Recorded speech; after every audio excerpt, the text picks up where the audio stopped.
Whoever you are, whomever you love, however you came to be in this community, you are welcome here. You are welcome here.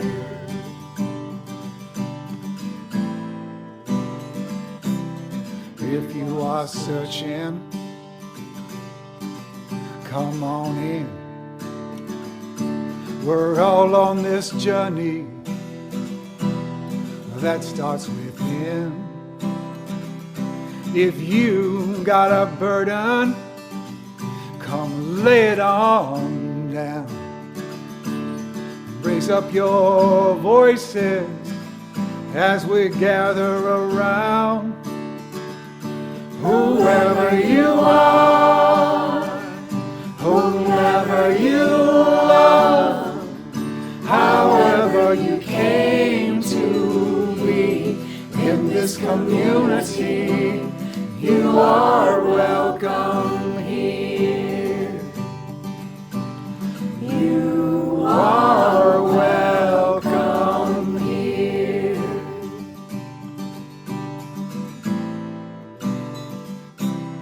If you are joyful or you're concerned, well, come share your story. The chalice flame burns.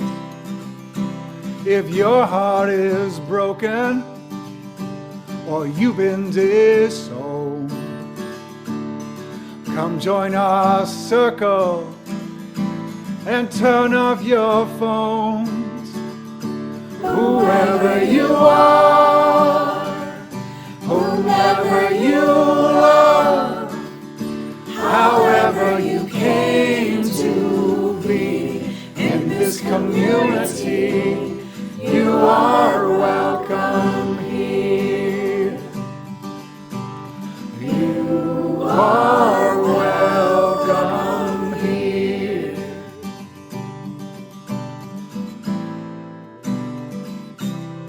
If you are running, you got the right to seek sanctuary, guided by the light. If you hear that calling, oh, come join the fight. Marching for justice, candles lit in the night. Whoever you are, whomever you love, however you came to be in this community, you are welcome here. You are welcome here. You are welcome here. Last time now. You are welcome here.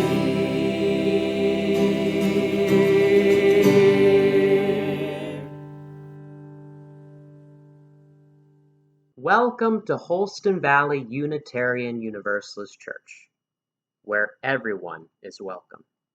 My name is Bradley, and I'm glad we can get together even though we cannot be together. Today, our guest speaker, Eric Bannan, will talk about the importance of stories in community. But before he begins, he'd like to sing a song about his childhood home. 4, 5.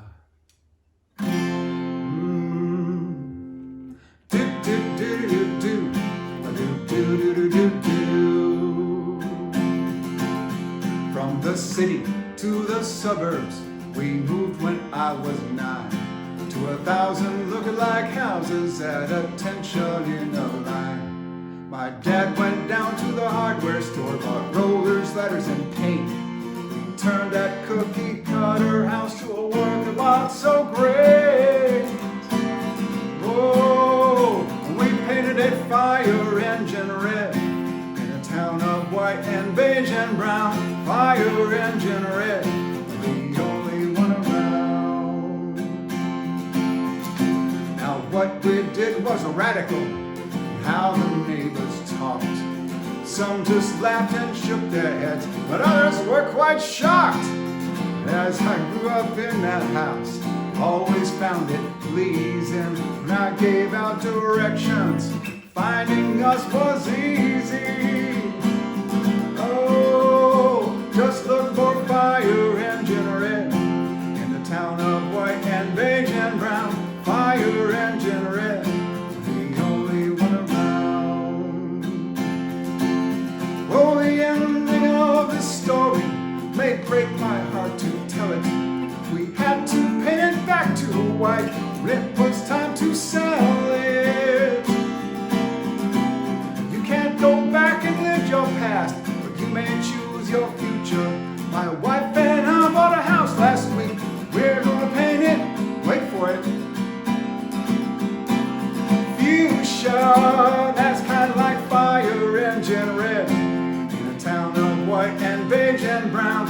Fire engine red, the only one around.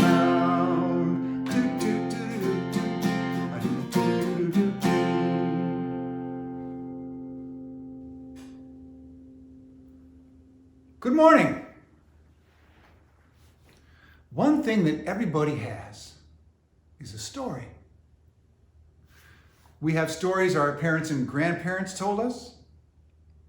We have stories that we have earned through personal experience.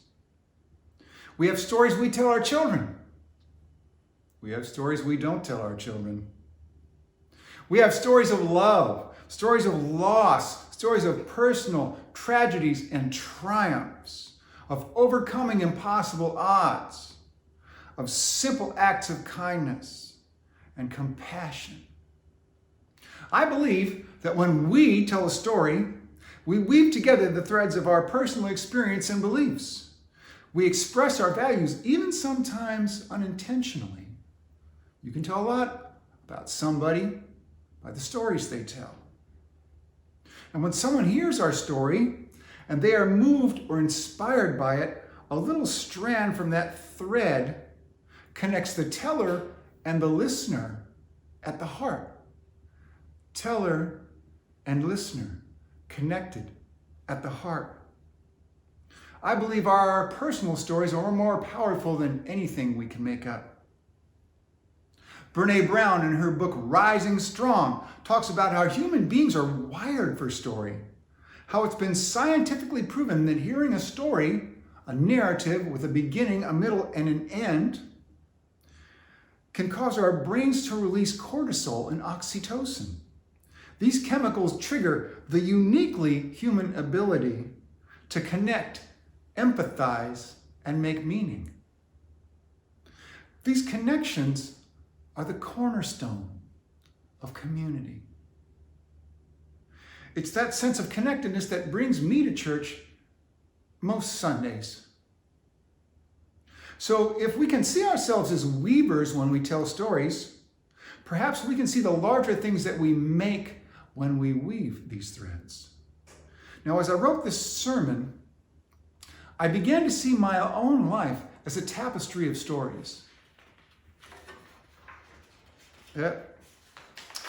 Now today, I'm going to weave a few threads from my personal faith journey and hope they may find a place in the larger tapestry of this community. It's a journey with many twists and turns that has brought me here before you today, all the way from Pittsboro, North Carolina, across the internet. Now, earlier in the service, I played a song called Fire Engine Red. Looking out in the audience when I play that song, and I've played it many times, I can see that some of the audience knows what it's like to live in that bright red house in that beige neighborhood. But I bet that even more of you know what it's like to live next door or across the street from that fire engine red house in that beige neighborhood.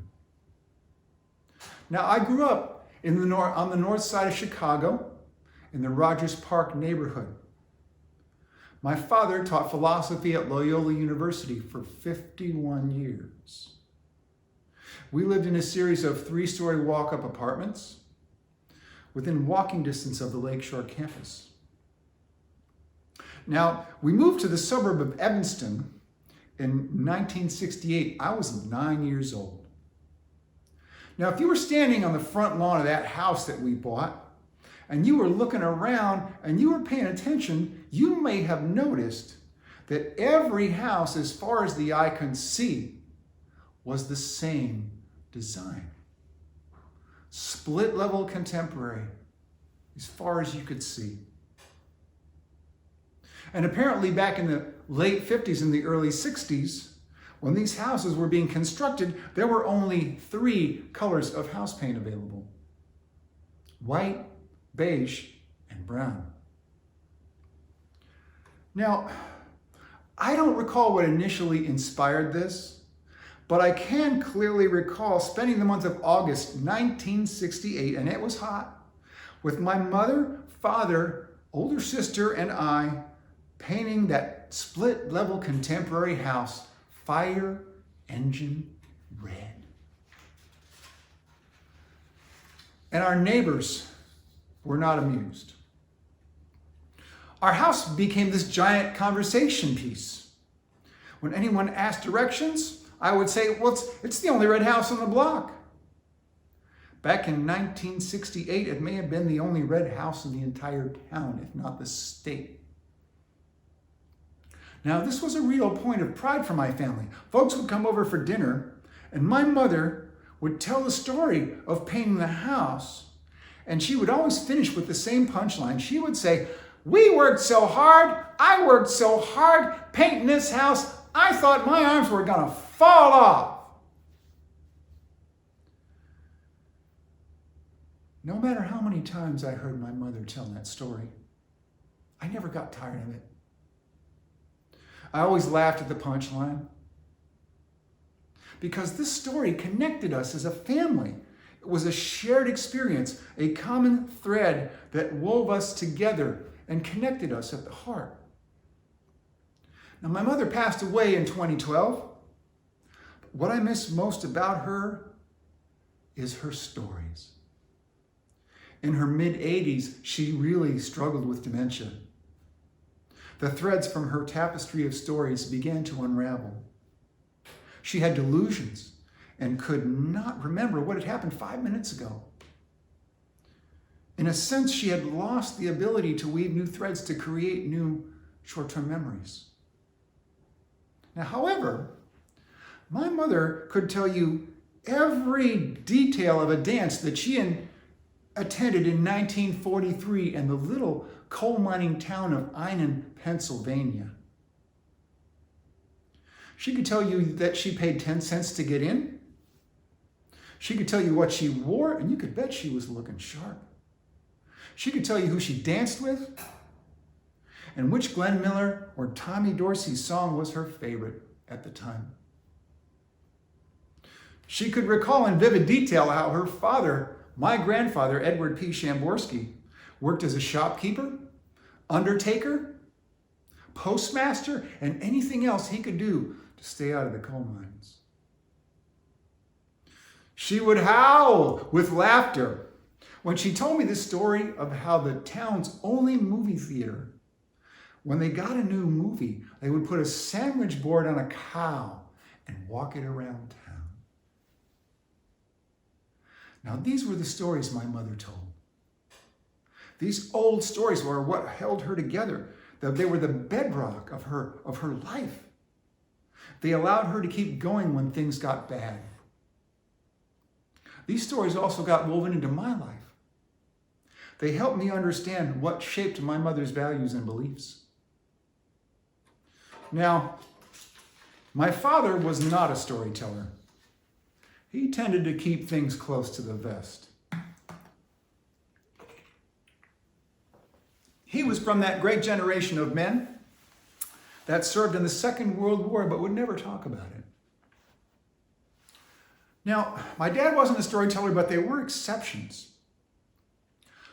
Back on my 50th birthday, I was having dinner with my parents. And I'd had a couple of beers. I made the mistake of misquoting Martin Luther King Jr. My father stopped me and he said, "Son, Martin Luther King did not say that at his speech in the Lincoln Memorial." I just looked at him and I said, "Oh, how do you know?" He paused. He took a deep breath and he said, "Son, I was there."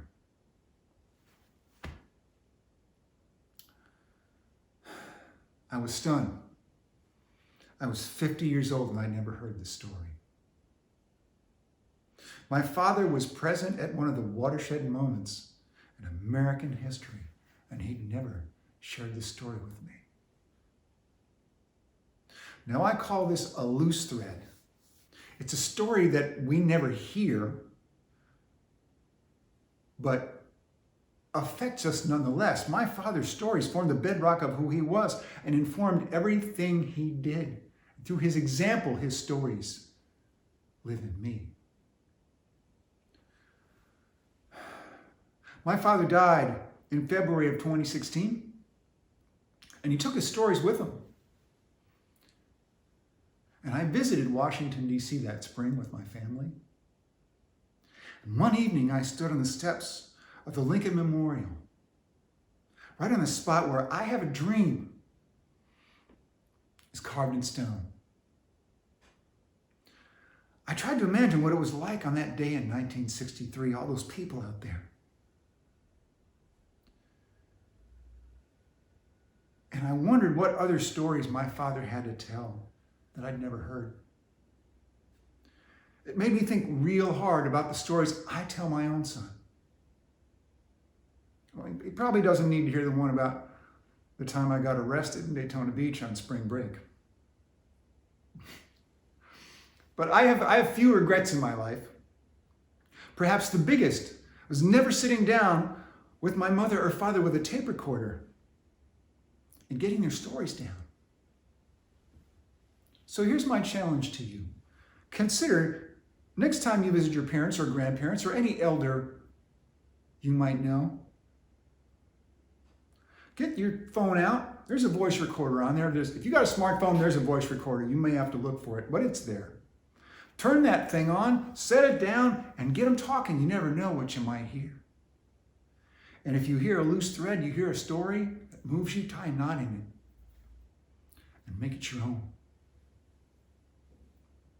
This is the power of our personal stories. More powerful than any work of fiction. My parents were devout Catholics. As a young child, my faith journey began with stories from the Bible. We went to church every Sunday. I attended Catholic kindergarten and elementary school. I went along with it, but I really never felt connected. As I got older, I remember walking out of church and thinking, "Oh, thank God that's over." And when I hit my teens, I stopped going. Life went on. I never really felt the need for organized religion in my life. My undergraduate studies, after high school, I served in the military.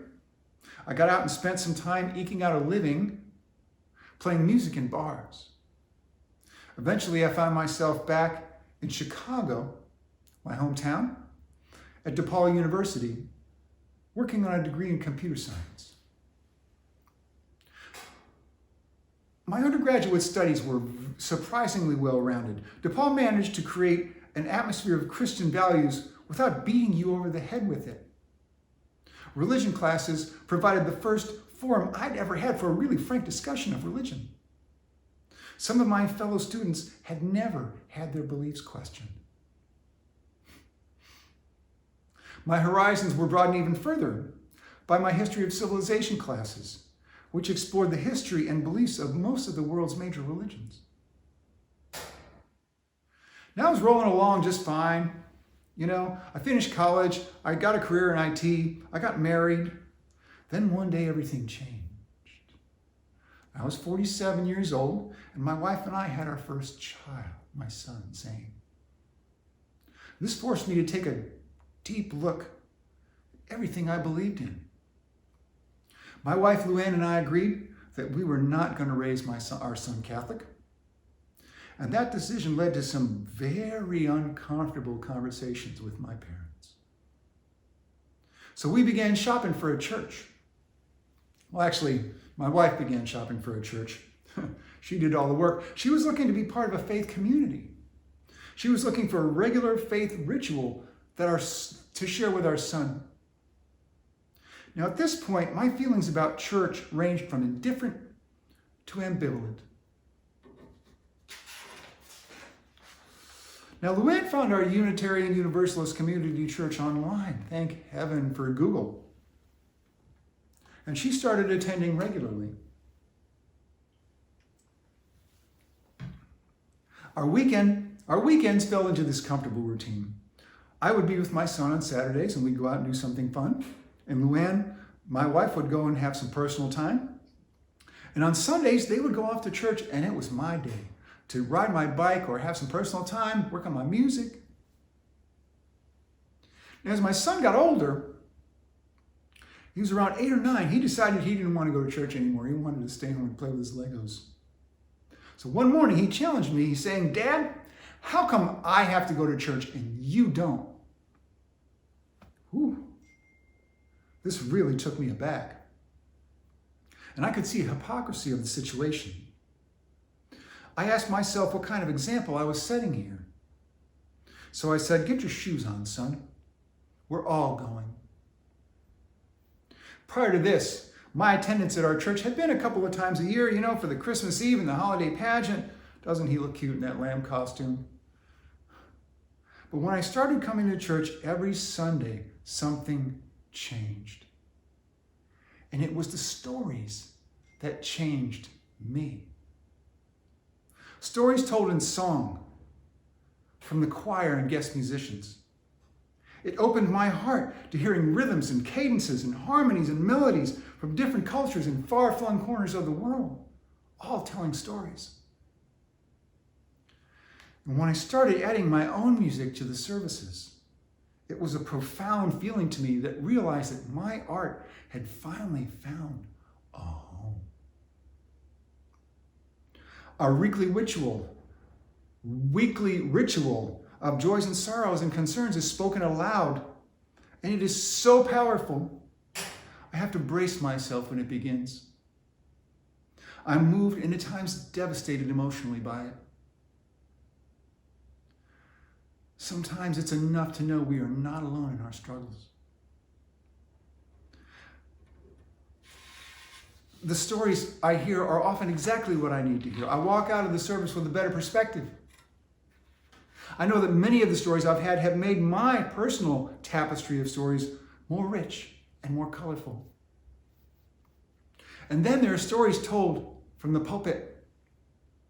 I recall one particularly inspiring sermon from a guest speaker, a world-renowned storyteller, a dear friend of mine and mentor, Donna Washington. She made the walls disappear. I walked out of that service feeling like the Cubs had won the World Series.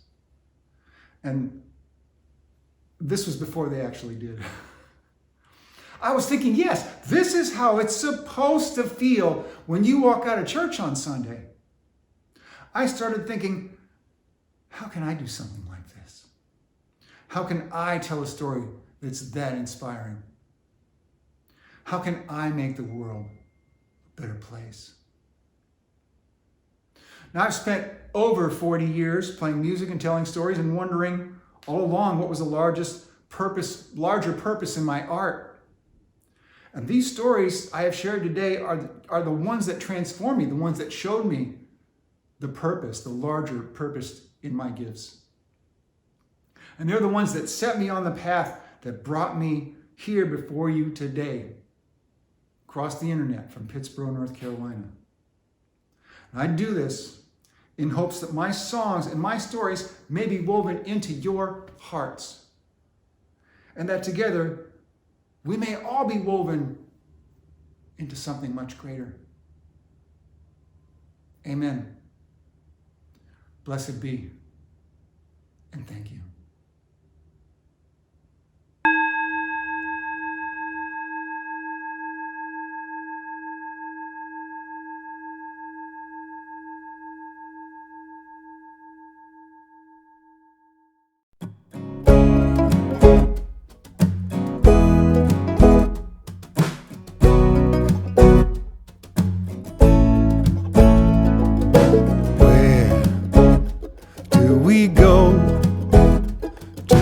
Go from here.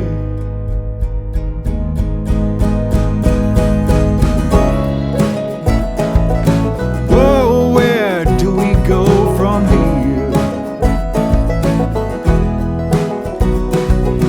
We believe that simple acts of kindness can build a bridge across a river wide, standing up to those who have been blinded to the good that we all have inside. You can see our beacon from afar. It's powered by the passion in our hearts. We are the keepers of the flame, steady light that shines, showing us the way.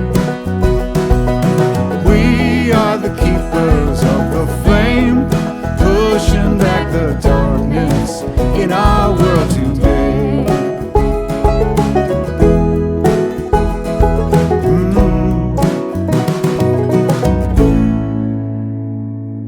You can hear the spirit in our voices, rising up together as a choir.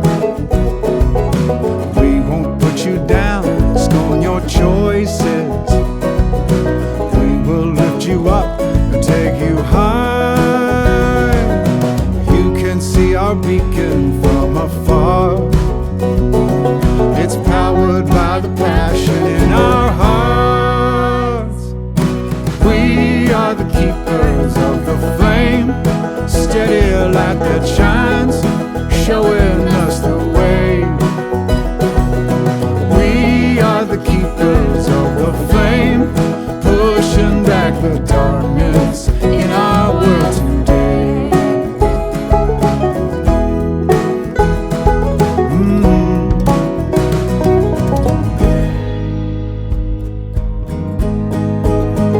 So where do we go?